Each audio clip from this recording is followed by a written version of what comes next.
Hello বন্ধুরা, তো চলে এসেছি একটা রেসিপি নিয়ে। আমি কিভাবে ঘরে কাসুন্দি বানাই। তো দেখো, জল ফুটতে দিয়ে দিয়েছি, জলটা ফুটছে। আর এখানে দেখো কাসুন্দির পাউডার, এটা আমার দিদি বানিয়েছিল। এর মধ্যে আছে গোলমরিচ আর আদা আর কালো সর্ষে। তো ভালো করে রোদে শুকিয়ে মুচমুচে করে নিয়ে মিক্সির মেশিনে গুঁড়ো করে নিয়েছে।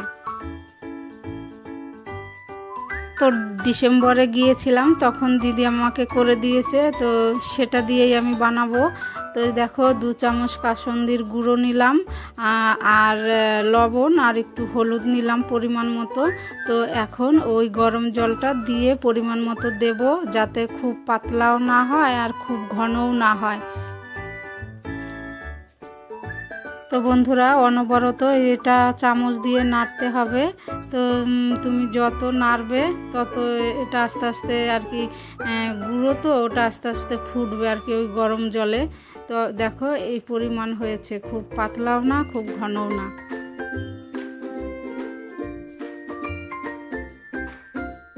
তো দেখো, এখন ঢেকে রেখে দিলাম ঠান্ডা হোক। তারপরে ঠান্ডা হওয়ার পরে এই যে বোতলে ঢেলে নিয়েছি।